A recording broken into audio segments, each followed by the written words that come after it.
India में घर लेना एक इमोशनल डिसीजन होता है, लेकिन बिना किसी प्रॉपर प्लानिंग के ये आपके जीवन की सबसे बड़ी फाइनेंशियल मिस्टेक बन सकती है। बिकॉज एक मीडिया रिपोर्ट के अनुसार कई सारी ऐसी फैमिलीज हैं जो अपनी सैलरी का आधा हिस्सा सिर्फ होम लोन ईएमआई देने में खर्च कर रही हैं। लेकिन सवाल तो ये आता है कि लोग आखिर ऐसा करने पर क्यों मजबूर हो रहे हैं।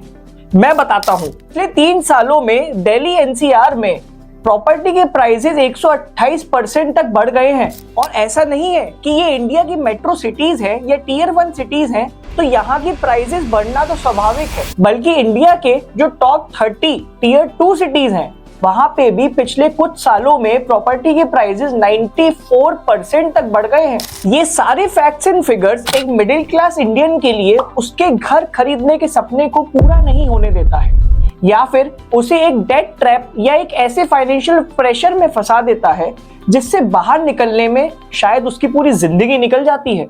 इसीलिए अगर आपको भी जानना है कि घर खरीदने का कौन सा सही समय है तो आज की वीडियो को पूरा देखें, क्योंकि आज मैं बताने वाला हूं एक गोल्डन रूल जो आपको हेल्प करेगा ये समझने में कि आखिर मुझे घर कब खरीदना चाहिए।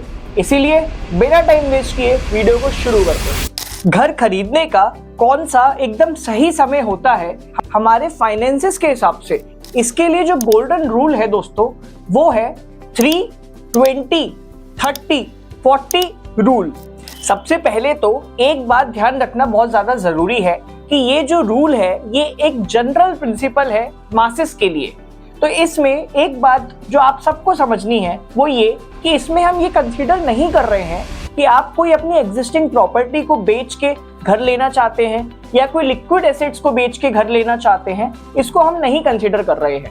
हम बेसिकली ये बात कर रहे हैं कि मान लो राहुल करके कोई एक बंदा है, उसने अभी काम करना शुरू किया है, कुछ पैसा उसने कमाना शुरू किया, तो उसके लिए अगर वो घर लेना चाहता है तो कौन सा सही समय हो सकता है, कितने तक का घर वो लेने के लिए केपेबल है, ये सारी बातों को समझने के लिए हमने इस गोल्डन रूल की बात करी है। सो दोस्तों, हमारा गोल्डन रूल है 3, 20, 30, 40 रूल जो हमने अभी बात करी। इसमें जो 3 है ये हमें बताता है कि हमारी जो एनुअल इनकम है ना दोस्तों, फॉर एग्जाम्पल एक बंदा है राहुल जिसकी एनुअल इनकम 12 लाख रुपए है, महीने का 1 लाख रुपए वो कमाता है। तो 3 जो है रूल का वो ये बताता है कि अपनी एनुअल इनकम का 3 टाइम्स यानी कि 12 लाख का 3 गुना 36 लाख के आसपास का घर राहुल अपनी करंट सिचुएशन, करंट फाइनेंसेस के हिसाब से अफोर्ड कर सकता है। अब इस रूल में जो 20 है वो हमें बताता है हमारे होम लोन का टेन्योर, यानी कि हम अपना घर खरीदने के लिए जो बैंक से लोन ले रहे हैं वो कितने साल के लिए होना चाहिए। लोन हम 20 साल या उससे जितना ज्यादा कम हम ले सकें उतना ज्यादा बेहतर है फाइनेंशियली हमारे पॉकेट के लिए। यहाँ पर दोस्तों एक बात का ध्यान रखना बहुत ज्यादा जरूरी है, और वो ये कि जब भी हम किसी होम लोन को लेने जाते हैं ना किसी बैंक में, तो वहां पे जो सेल्स पर्सन होता है वो हमें कहेगा कि यार एक काम करो, आपकी ईएमआई मैं कम कर देता हूँ, आप होम लोन का टेन्योर ज्यादा कर लो। मान लो 20 साल की जगह आप 30 साल के लिए लोन ले लो तो आपकी मंथली ईएमआई भी कम हो जाएगी। लेकिन दोस्तों ऐसा हमें नहीं करना है, हमें इसके ट्रैप में नहीं फंसना है और हमें हमारे गोल्डन रूल को फॉलो करना है। ऐसा मैं क्यों कह रहा हूँ, एक एग्जाम्पल से बताता हूँ। आप मान लो कि हमें 24 लाख का होम लोन लेना है। अब ये 24 लाख के लोन को 20 साल के टेन्योर और 30 साल के टेन्योर में दोनों में कंपैरिजन में लेते हैं। 24 लाख के लोन पे अगर हम 20 साल में बात करते हैं तो हमने ये मान लिया कि 9% का एवरेज इंटरेस्ट रेट है। इसमें हमारी जो ईएमआई बनती है वो 21,593 रुपए की बनेगी। तो जो टोटल मनी हम 20 साल के टेन्योर में पे कर देंगे जिसमें प्रिंसिपल प्लस इंटरेस्ट अमाउंट है वो बनेगा 24 लाख प्लस 27,82,422 रुपए, यानी कि टोटल हम करीब 52 लाख रुपए पे कर देंगे हमारे 24 लाख के 20 साल के लोन के अगेंस्ट। अब अगर हम 30 साल के टेन्योर की बात करते हैं तो सिमिलर रेट ऑफ इंटरेस्ट 9% पे हमने जब देखा तो हमारा ईएमआई अमाउंट बनता है 19,311 रुपए।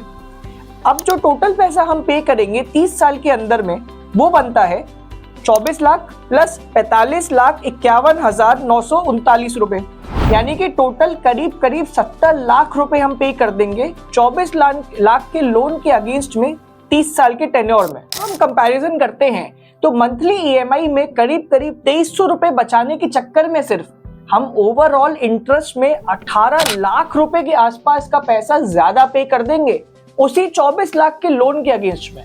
मैक्सिमम 20 या उससे जितना कम हो सके उतने साल का होम लोन लेना हमारे लिए और हमारे फाइनेंसेस के लिए सबसे ज्यादा बेहतर है।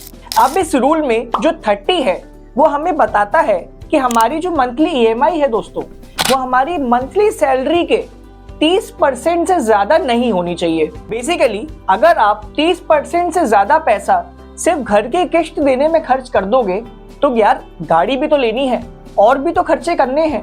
हो सकता है कि आपकी शादी होने वाली हो, उसमें भी खर्चा करना है, तो हमारे लिए एक फाइनेंशियल प्रेशर बन जाएगा और एक बर्डन बन जाएगा, और जिसकी वजह से हमें कांस्टेंट ईएमआई के ट्रैप में फंसते जाएंगे। अब इस रूल का जो ये 40 है ये एक्चुअली बहुत ज्यादा इंपॉर्टेंट है दोस्तों, क्योंकि ये हमें बताता है कि जब भी हम कोई घर को लेने जा रहे हैं तो उस घर की जो टोटल कॉस्ट है उसका 40% पैसा हमें शुरू में ही पे कर देना चाहिए और बाकी अमाउंट का हम लोन ले सकते हैं।